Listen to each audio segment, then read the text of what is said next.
19वे पुष्प गुंफायला आले आहेत समीर पाटील.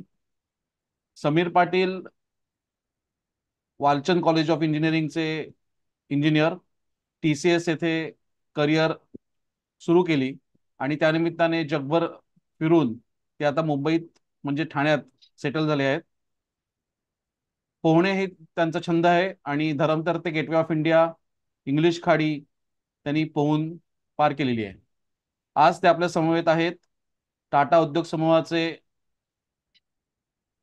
ज्या टाटा उद्योग समूहाला जगभरात ज्यांनी पसरवलं, त्या JRD टाटा यांच्यावरील आधारित beyond the last blue mountain या पुस्तकावर सादरीकरण करायला तर मी सूत्र श्री समीर पाटील यांच्या हाते सुपूर्द करतो. Sameer. Thank you, Bhushan. I hope I'm audible. So, good evening to everyone. GRD Tata यांच्याविषयी ऐकलेलं, त्यांचं नाव ऐकलं नसेल अशी व्यक्ती कदाचित या म्हणजे निदान आपल्या ग्रुपमध्ये तरी नसेल. हो. GRD टाटा यांनी जेव्हा Tata sons of Tata group of sons chairman पद सांभाळलं त्यावेळी त्याचा रेव्हेन्यू 17 करोड होता. आणि ज्यावेळी त्यांनी ते पद सोडलं त्यावेळी टाटा टाटा सन्स ऑफ ग्रुपचा रेव्हेन्यू 10,000 करोड झाला. 1992 साली त्यांना गव्हर्नमेंटने भारतरत्न पुरस्काराने त्यांना सन्मानित केलं. आणि तुम्ही जर ज्यांना ज्या लोकांना भारतरत्न दिले आहे ती जर यादी बघितली तर तुम्हाला एकही नाव असं सापडणार नाही JRD शिवाय की त्यांना उद्योग क्षेत्रातल्या कामगिरीबद्दल त्यांना भारतरत्न देण्यात आले. JRD हे एकमेव व्यक्ती आहेत की ज्यांना just because of his contribution to the industrial area he was conferred Bharat Ratna, the highest civilian award. आता सगळ्यांच्या मनात हा प्रश्न असेल की त्यांनी असं काय केलं की त्यांना भारतरत्न देणं सरकारला भाग पडला. तर आपण हे या पुस्तकाच्या रूपाने बघूया की त्यांचं कर्तृत्व छोट्या गोष्टीतून आपल्याला आपल्या समोर येईल. तर ही ते पारसी ते पारसी समाजातील त्यांचा जन्म झाला. आता हे सांगण्याचा फक्त मुद्दा एवढाच की हे जे 3 प्रिन्सिपल्स आहेत की गुड थॉट, गुड वर्ड्स आणि गुड डीड, ह्या 3 जे प्रिन्सिपल्स आहेत त्या प्रिन्सिपल्सवर JRDचा अतिशय दाट विश्वास होता. He was against organise religion, the most important thing that we need to understand. आणि पारसी समाजातले सुद्धा काही क्रिया कर्मकांड आहेत त्याच्यात त्यांनी परखडपणे टीका केली आहे. तर he was follower of the religion, he wanted to take lot of good things from the religion. आणि त्यांनी ह्या ज्या 3 गोष्टी आहेत, गुड थॉट, गुड वर्ड्स आणि गुड डीड्स, ही जी गोष्ट अतिशय पसरवायचा प्रयत्न केला. आणि त्यांनी हे नुसतं वर्ड्स कुठून कोणी सांगितले, कोणी ऐकले, कोणाकडून ऐकले किंवा not just a lip service, त्यांनी हे थ्रू आउट त्यांच्या लाईफमध्ये हे 3 प्रिन्सिपल्स फॉलो केले. आणि आता गमतीचा भाग असा की झोरोस्ट्रियन किंवा पारसी लोक हे भारतात कसे आले तर त्याचा पण एक गमतीदार इतिहास आहे. जेव्हा हा धर्म जवळजवळ 4,500 वर्ष जुना धर्म आहे. आणि सायरस द ग्रेटच्या काळात तो डॉमिनंट होता. आणि त्यावेळेला इराण हे त्याचं सेंटर होता. पण हळूहळू इस्लामिक आक्रमणामुळे त्यांना तो देश सोडावा लागला. तर काही ज्या बोटी आहेत त्या भारतामध्ये गुजरातच्या किनाऱ्यावर आल्या आणि तिथला जो राजा आहे त्यांना या झोरोस्ट्रियन लोकांनी परमिशन मागितली की आम्हाला या तुझ्या राज्यामध्ये आश्रय दे. तर त्यावेळेचा राजा होता, त्यांनी सांगितलं, अरे हे दुधाचं भांडं बघताय का, जसं ते काठोकाठ भरलंय तसं आमचं राज्य पण काठोकाठ भरलंय आणि इथे कोणाला जागा नाही आहे असं. तर त्यावेळी पारसी धर्मगुरू जे तिथे होते त्यांनी अतिशय चतुरपणे त्यात साखर ऍड केली आणि त्यांनी सांगितलं की आम्ही या राज्यात या साखरेसारखे राहू, आम्ही कधी तुम्हाला त्रास न देता तुमच्या राज्याचा गोडवा वाढू. आता हे उत्तर ऐकून राजा अतिशय खुश झाला आणि त्यांनी झोरोस्ट्रियन लोकांना आपल्या राज्यामध्ये राहण्याची परवानगी दिली. त्यानंतर जोरास्ट्रियन हे गुजरातमध्ये त्यांनी गुजराती भाषा आत्मसात केली आणि ते त्या राज्याचा एक भाग म्हणून नेहमी राहिले. आणि त्यामधून अनेक उद्योजक आले. तर त्याच्यामध्ये सर्वात वेल नोन फिगर म्हणजे जमशेदजी टाटा. तर जमशेदजी टाटा यांनी टाटा उद्योग समूहाची सुरुवात 1868 साली केली. तर याचा अर्थ असा की आत्ता 150 वर्षांपूर्वी त्यांनी या टाटा ग्रुप ऑफ सन्स हे काय म्हणतात त्याला एस्टॅब्लिश केलं. मागच्या वर्षी मी एका सेमिनारमध्ये गेलेलो. तर त्यावेळेला टाटा टाटा ग्रुप ऑफ टाटा समूहाचे ब्रँड कस्टोडियन आहे भट म्हणून ते आले होते. आणि त्या सेमिनारमध्ये जवळजवळ 250 लोक होती.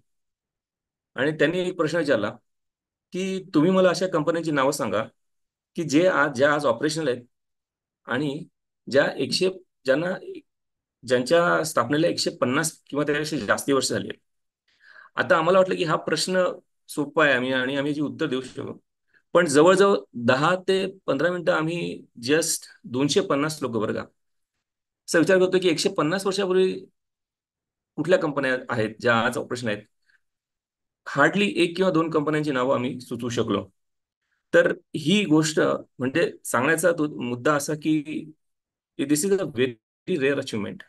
आणि ह्या संस्थेची पाळंमुळं एवढी घट्टपणे आणि एवढं फाउंडेशन एवढं सॉलिड आहे. आणि ते फक्त जमशेदी टाटांमुळे पॉसिबल झालेलं आहे. त्यांच्या अचिव्हमेंटमध्ये खूप गोष्टी सांगता येतील. आणि आणि खूप सुरस गोष्टी पण आहेत. त्यातली मी फक्त एकच गोष्ट सांगेन की ताज हॉटेलची गोष्ट आहे. तर त्यावेळेला मुंबईमध्ये वॉटसन नावाचं एक हॉटेल होतं.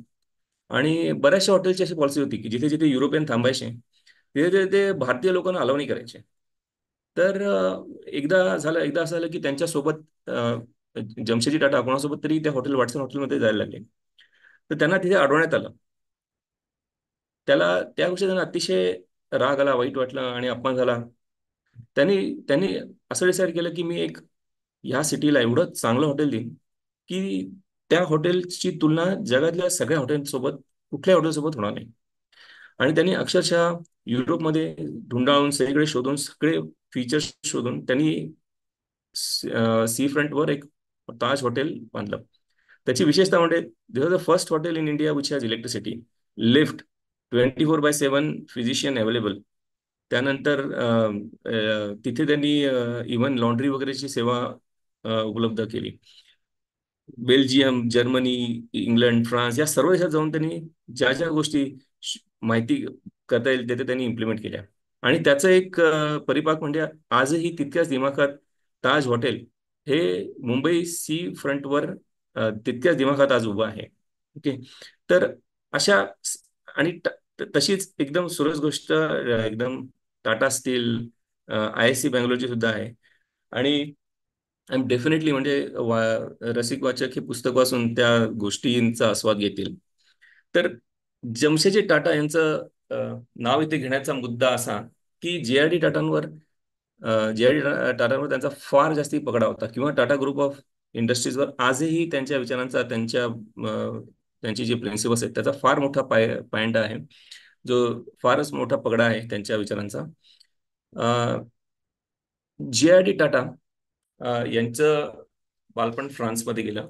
पण JRD टाटा बोलण्याच्या आधी त्यांच्या वडिलांविषयी आपण बोलूया. RD टाटा हे टाटा सन्समध्ये भागीदार होते. त्यांनी जमशेदजी टाटांसोबत स्वतः काम केलेलं आहे. तर त्यावेळी त्यांचं असं झालं की त्यावेळी जेव्हा ते फ्रान्समध्ये काही कामानिमित्त गेले होते तेव्हा त्यांना एक मुलगी आवडली.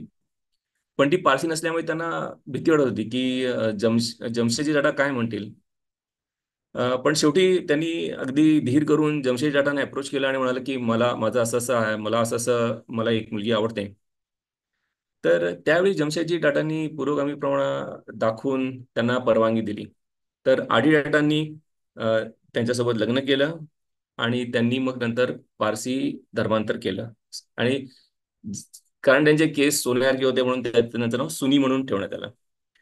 तर अशी अशी RD टाटा आणि त्यांची वाईफ सुनी यांची अशी थोडीशी छोटीशी लव्ह स्टोरी आहे. लहानपणापासून आर डीचा जन्म, जे आर डी टाटांचा जन्म फ्रान्समधला. ते फ्रान्समध्ये मेजॉरिटी ऑफ द टाइम वाढले. त्यानंतर त्यांनी इंग्लंड, जर्मनी, इंग्लंड, जपान आणि भारतामध्ये असा फ्रॅगमेंटेड वेळ घालवला. आणि त्यांना ते त्यांची मातृभाषा ही फ्रान्स होती.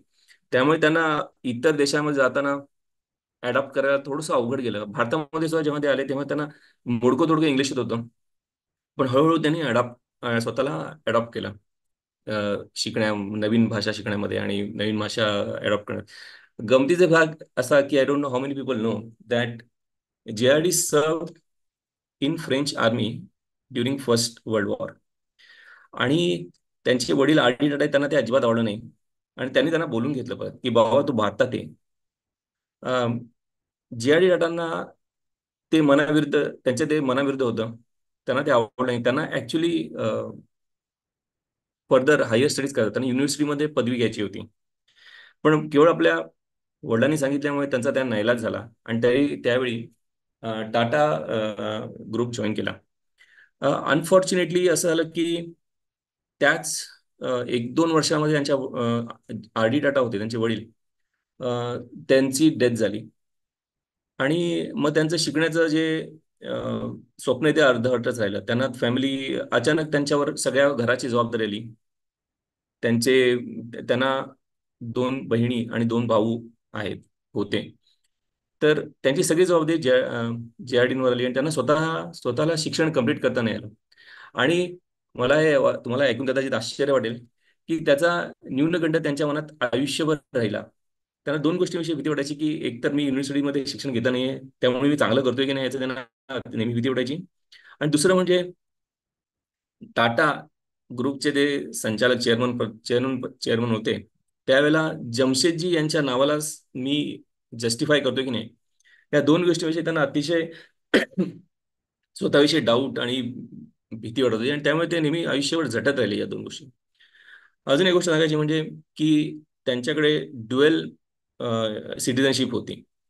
पण केवळ भारताभोवतीच्या प्रेमापायी त्यांनी फ्रेंच नागरिकत्व सोडून दिलं. आणि ते पूर्ण म्हणजे त्यांनी फक्त इंडियन सिटिझनशिप ठेवली. पण सुरुवातीचा काळ त्यांचा अतिशय हालाकीचा होता. जेव्हा त्यांच्या वडिलांची डेथ झाली आर डी टाटांची, त्यावेळी जे आर डी टाटांचं वय फक्त 22 वर्ष होतं. आणि अ, जे आर डी टाटांनी खूप कर्ज सोडलेलं, कर्ज होतं त्यांचं इंडस्ट्रीमध्ये.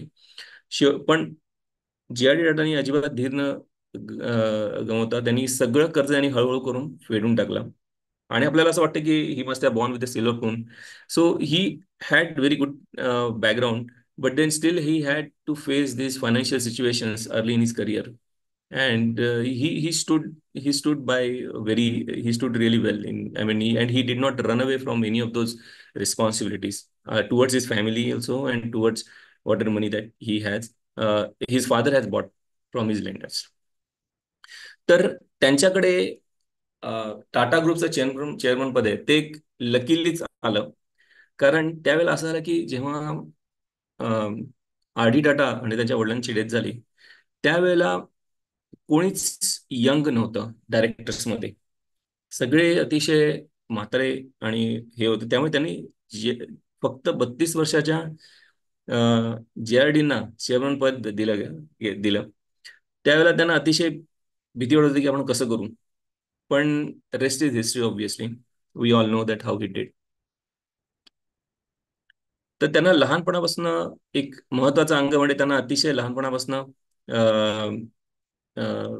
फ्लाइंगचं वेड होतं. कारण फ्रान्समध्ये जे तिथे राहायचे त्याच्या बाजूलाच लुईस बेरिएट म्हणून एक गृहस्थ होते.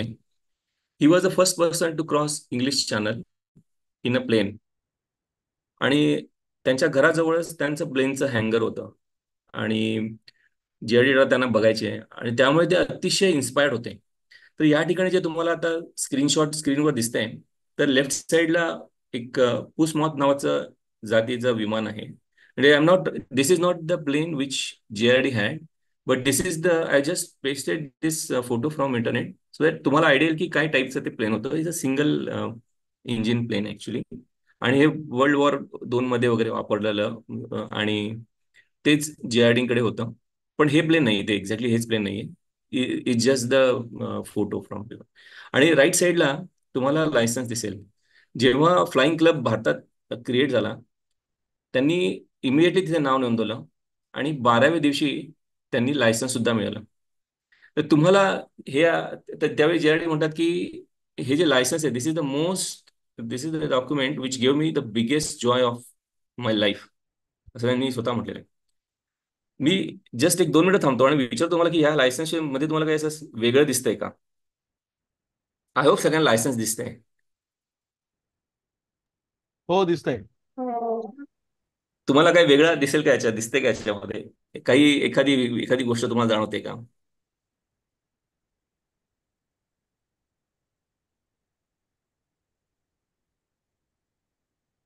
तर मी जर नसेल तर आपण वेळ नको घालूया, मी सांगतो तुम्हाला. इथे माझा कर्सर दिसत असेल तर इथे नंबर 1 दिलाय बरोबर.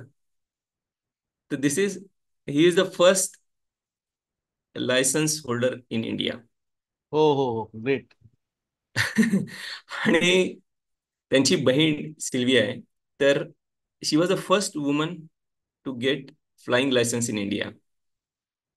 His younger sister is the second women in India to get the flying licence.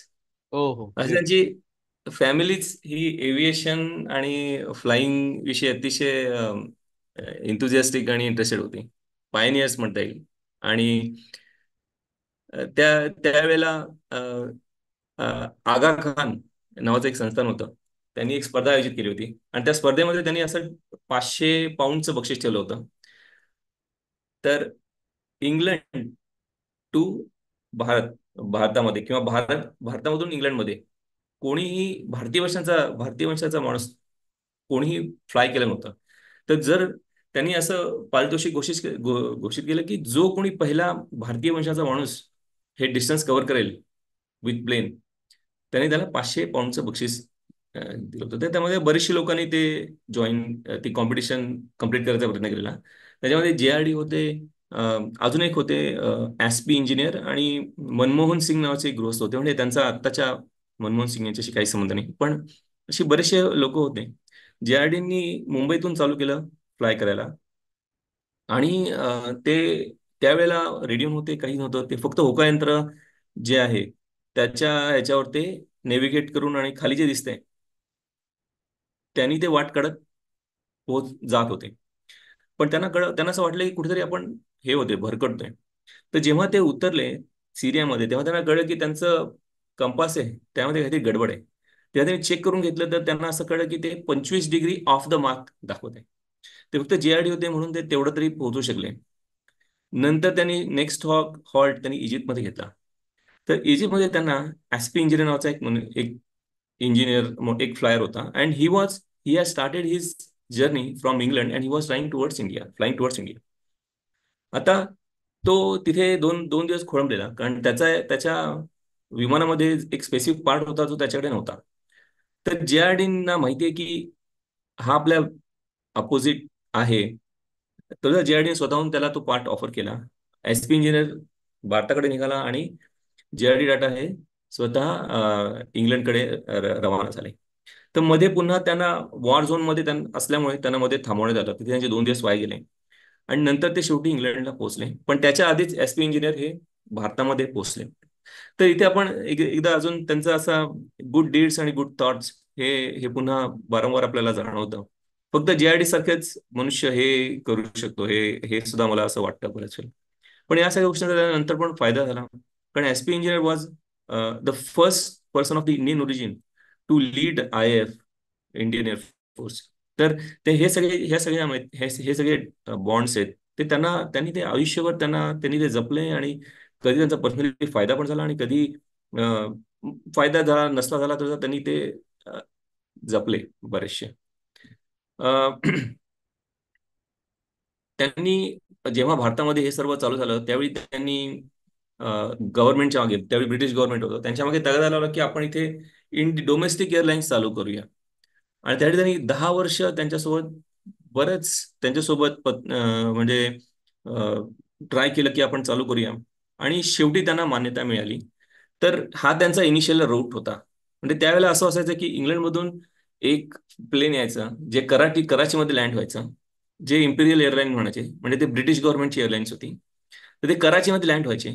तर टाटा एअरलाईन्सने त्यावेळी असं प्रपोज केलं की तुम्ही कराचीमध्ये जे फ्लाईट लॉन्च झाली तुमची, की आम्ही भारतामध्ये जिथे पण तुमचे जे पोस्टल सर्व्हिसेस आहेत, ते पोस्टल जे टपाल म्हणतो आपण, ते आम्ही सगळ्या देशांमध्ये आणि श्रीलंकेमध्ये पोहोचू आम्ही.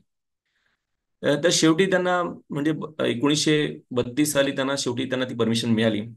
आणि 15 ऑक्टोबर 1932 साली जे.आर.डी. टाटानी स्वतः कुसमॉथ जे विमान आहे ते सिंगल इंजिन, कराचीमधून त्यांनी प्रवास चालू केला. त्यांनी ते टपाल मुंबईला पोहोचवलं, सॉरी इथे मुंबईला पोहोचवलं. आणि हा जो फोटो आहे, हा त्यावेळी अ, जे मुंबईला पोहोचले त्यावेळी मागे तुम्हाला बॅकग्राऊंडमध्ये सगळे दिसतील, आणि त्या रिसीव्ह करायला आलेली लोक आहेत. This is the first flight Indian Airlines has ever taken, and then this is like a historic moment in aviation, Indian aviation history.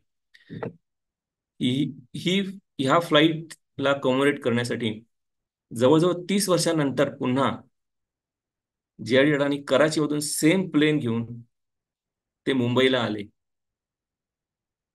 ह्या फ्लाईटची पुन्हा पुनरावृत्ती करण्यासाठी ह्याची 50वी पुनरावृत्ती म्हणजे 1982 साली जे.आर.डी. वय फक्त 76 होतं. पुन्हा त्यांनी पुसमातमधून कराचीमधून चालू केलं आणि मुंबईला ते आले. त्यावेळेला म्हणजे पहिल्या फ्लाईटला त्यांना ते ते त्यावेळी असं एअरपोर्ट वगैरे काही नव्हतं, त्यांना ते अगदी काय म्हणतात बीचवर त्यांना ते फ्लाईट लँड करावं लागलं. पण 50वी जेव्हा अॅनिव्हर्सरी होती तेव्हा वयाच्या 76व्या वर्षी जे.आर.डी. टाटानी प्लेन कराचीवरून मुंबईला फ्लाय केलं. आणि he was about to land on the airport. पण सॉरी, धावपट्टीवर ते विमान लँड होणार होतं, पण त्यांनी लँड न करता अजून एक राऊंड मारला आणि पुन्हा लँड केलं. त्यांना विचारलं की अरे असं तुम्ही का केलं? ते म्हणाले की मी वेळेच्या 10 मिनिटं आधी पोहोचणार होतो, पण मला वेळेवर पोहोचायचे, म्हणून त्यांनी ते लँड न करता अजून एक राऊंड मारला एअरपोर्टचा, आणि मग त्यांनी ते विमान लँड केलं. आणि त्यावेळी त्यांना रिसीव्ह करायला गव्हर्नर वगैरे असे बरेचसे लोक आली होती.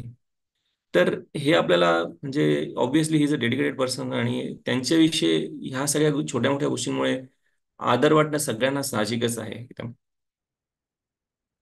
त्याच्यानंतरची नेक्स्ट स्टेप म्हणजे त्यांनी पहिली फ्लाईट म्हणजे इंटरनॅशनल फ्लाईट चालू केली. भारत जस्ट स्वतंत्र झाल्यानंतर त्यांनी एअर इंडियाची स्थापना केली. आणि त्यावेळेला बरेचसे टर्ब्युलन्स पिरियड होता भारतामध्ये, भारताची फाळणी झालेली, देश नवीन होता, पॉलिटिशियन्सला माहिती नव्हतं कसं चालवायचं देश वगैरे, अशा बऱ्याचशा गोष्टी होत्या. आणि त्याच्यामध्ये त्यांनी हे प्रपोज केलं आणि गव्हर्नमेंट त्यांना मान्यता पण दिली. आणि पहिलं फ्लाईट 1948 साली त्याच्यामध्ये सुद्धा जे.आर.डी., त्यांची वाईफ तेली, त्यांच्या दोन बहिणी, असं त्यांच्या परिवारासोबत त्यांनी स्वतः ट्रॅव्हल केला. आता गमतीचा भाग म्हणजे त्यावेळी बऱ्याचशा वेल एस्टॅब्लिश्ड एअरलाईन्स होत्या. British airlines, pan American airlines, अशा खूप त्यांच्याकडे भरपूर पैसे पण होते, भरपूर पाठबळ पण होतं, टेक्निकल एक्सपर्टाईज होती, एक्सपिरियन्स होता. आणि बरेचसे मोठा चॅलेंज होता की भारतासारख्या गरीब देशातल्या लोकांना म्हणजे त्यांची एअरलाईन लोक का यूज करतील. तर जेट डाटाने आपली क्वालिटी एवढी चांगली केली, एक युनिकनेस क्रिएट केला, की त्यांना ते definitely looked at it was definitely looked upon as one of the best airlines in the world. आणि इनफॅक्ट मी म्हणजे एक किस्सा असा आहे की स्वित्झर्लंडला त्यावेळेला ग्राउंड स्टाफ होता, आणि ते एकमेकांशी बोलत होते काहीतरी, आणि ते विचारला, अरे वेळ किती झाली आहे? तो म्हणाला की 10:30 झाले. अरे तू तर घड्याळाकडे येऊन पाहिलं नाहीस, तुला कसं कळलं 10:30 वाजले? ते बाहेर बघतोयस का म्हटलं, ते एअर इंडियाचं प्लेन लँड झालंय, ते नेहमी वेळेवर लँड. तर एवढा मान जे टाटाना होता. तर इंटरनॅशनल जी बॉडी असते, त्याचं त्यांनी even he was invited as a chairperson of that body, and he was successfully consider as one of the successful chairman of that body. Okay. आणि त्यांचं हे त्यांनी एवढ्या काय म्हणतात एवढ्या चॅलेंजिंग सिच्युएशनमध्ये एअर इंडिया सक्सेसफुल होण्याचं कारण म्हणजे ते अतिशय आणि अतिशय छोट्या छोट्या गोष्टींमध्ये त्यांचं अतिशय लक्ष होतं, बारकावे बघण्यामध्ये त्यांच्याचे अतिशय लक्ष होतं. म्हणजे फॉर एक्झाम्पल, पुस्तकामध्ये एक छोटंसं मी हे वाचलं, काय म्हणतात त्याला, वर्णन वाचलं. त्याच्यामध्ये त्यांनी असं लिहिलंय की जेव्हा JRD कुठल्याही प्लेनमध्ये जायचे एअर इंडियाच्या, त्यावेळी ते असं नोट करायचे की काय काय सजेशन देता येईल, आणि त्यांनी ते सगळे नोट काढून ते द्यायचे त्यावेळी ग्राउंड स्टाफला किंवा केबिन क्रूला. तर one of the things that he has written was, you should turn on the light when you serve the food, even though your customer has asked it or not, because when the light falls on the silverware, it shines and it gives better look for the customer. अशा त्या छोट्या छोट्या गोष्टींमध्ये सुद्धा त्यांनी अतिशय लक्ष देऊन ह्या गोष्टी एअरलाइन्सला एक नवीन दर्जा प्राप्त करून दिला. आता थोडंसं निगेटिव्ह गोष्टी झाल्या, पण त्याशी बोलावंच लागेल मला असं का. 1953 साली अ, अ, भारतीय गव्हर्नमेंटनी सगळ्या एअरलाइन्स प्रायव्हेटाईज केल्या. तर त्याच्याविषयी JRDना अतिशय वाईट वाटलं, कारण एकतर त्यांना त्या म्हणजे when they bought it, they did not give the right price to the shareholders. So that is one thing that he did not like. आणि दुसरं म्हणजे जेव्हा त्यांना प्रायव्हेटायझेशन केलं तेव्हा त्यांना काहीही विचारण्यात आलं नाही, त्यांनी डायरेक्टली प्रायव्हेटाईज करून टाकली. आणि त्यावेळेला त्यांना इव्हन इनफॅक्ट जवाहरलाल नेहरूंनी सांगितलं की तुम्हाला, त्यांनी त्यावेळी तुम्हाला ह्या ज्या गव्हर्नमेंट एंटिटीचं तुम्हाला चेअरमन पद सांभाळावं लागेल. तर तो एक अतिशय जखमीवर मीठ सोडतात असा प्रकार झाला त्यावेळी. पण त्यांना अतिशय राग आला, ऑब्व्हियसली कोणाला येणार. पण त्यावेळी त्यांनी टाटा ग्रुप ऑफ सन्सचे जे हेड होते बरे, त्यांनी एक मिटिंग घेतली बॉम्बे हाऊसला, आणि त्यावेळी त्यांनी विचारलं की काय करूया आपण. तर त्यावेळी तीन गोष्टी अशा ठरल्या. एक तर म्हणजे की भारताच्या सुरक्षेच्या दृष्टीने एव्हिएशन सेक्टर हे अतिशय इम्पॉर्टंट आहे. दुसरी गोष्ट म्हणजे एव्हिएशन एव्हिएशन सेक्टर हे गव्हर्नमेंटला हँडल करण्याची अजिबात कुवत नाही आहे. It's a technical expertise that will be handheld, cannot be handheld by government.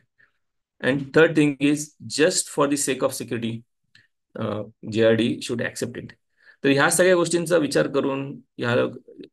करून शेवटी JRDनी ते पद घेऊया असा विचार केला. आणि ते पद सांभाळण्यात त्यांनी गव्हर्नमेंटकडून काहीच काहीच मोबदला घेतला नाही चेअरमन पदाचा. आणि 1977 साली जेव्हा मोरारजी देसाई आले, पंतप्रधान झाले, JRD टाटा आणि त्यांचे बरेच इश्यूज होते. त्यांनी JRD टाटांना चेअरमन पदावरून आणि डायरेक्टर पदावरून काढून टाकलं. आणि JRD टाटांना ही गोष्ट न्यूजपेपर मधून कळाली की त्यांना या पदावरून काढून टाकण्यात आले, आणि त्यांना अतिशय अतिशय ऑब्व्हियसली वाईट वाटलं की हे गव्हर्नमेंटनी हे चुकीचं केलंय ऑब्व्हियसली. आणि त्याच्याविषयी त्यांनी मोरारजी देसाईंना जाब पण विचारला. त्यावेळेला इंदिरा गांधींनी त्यांना पत्र लिहून सांगितलं की this is very unfortunate, we should, I think we should be very grateful for your contribution towards Indian aviation. पण ऑब्व्हियसली सगळा देश आणि आपली जनता ही सगळ्यांना माहिती आहे की ही is the Pioneer who created this big industry in our nation, and then he will be always be respected what he has done for the Indian airlines, and Indian airline industry in as a whole. आणि आता त्यांनी chairman पद सोडल्यानंतर बऱ्याचशा गोष्टी झाल्या. Air India loss मध्ये गेली, पुन्हा बरेच काय काय काय काय झालं. आणि शेवटी 2022 साली N चंद्र आता चेअरमन आहेत, त्यांच्या अध्यक्षतेखाली टाटा ग्रुपने ती पुन्हा परत विकत घेतली. आणि राईट साईडला तुम्हाला ते रतन टाटा यांचं स्वतःचं ट्विट दिसेल. He rarely give some kind of emotional speech, but इथे तुम्हाला हे दिसेल की त्यांनी अतिशय इमोशनल असं ट्विट केलेलं आहे. तर मला एक एक थोडासा आपल्याला एक ब्रेक घ्यावा लागेल असं मला वाटतंय. भूषण, अ, आपल्याकडे लिंक आहे का रे? हो, लिंक इथे आहे. मला 4 लिंक आहे ना, इथे शेअर करशील का? हम्म. तर एक थोडासा टेक्निकल ग्लिच येईल असं मला वाटतंय, कारण इथे टाइम रिमेनिंग जरासं कमी दाखवत आहे. आपल्याला हा सेशन बंद करून दुसरे एक आपल्या लिंकमध्ये एक सेशनमध्ये एक वेगळी लिंक येईल, तर ती लिंक वापरून आपण जॉईन करू शकता पुन्हा. हे I really apologise for this thing, आम्ही 3 मिनिटं आहेत ग्लिच. अजून. 1 मिनिट आहे ना अजून, पण एक आपण एक एक लिंक देऊया का? म्हणजे लिंक वर सगळे स्विच करतील तोपर्यंत, कारण बरेचसे लोक आता जॉईन केलंय ना त्यांनी. तर त्यांना पुन्हा कुणाला फॉरवर्ड केलं असेल तर त्यांना त्यांना लिंक मिळणार नाही. तर तू लिंक टाकशील का इथे चॅट विंडोमध्ये? रसिकवाच्या ग्रुपवरच पोस्ट करतो, सगळे रिजॉईन करतील. अच्छा, चालेल चालेल. मोस्टली आहेत सगळे ग्रुपवर ना. मी ऍक्च्युली बऱ्याच जणांना फॉरवर्ड केलं आहे, म्हणून त्यांच्याकडे कदाचित नसेल, म्हणून बर बर जस्ट बर. इथे. हां.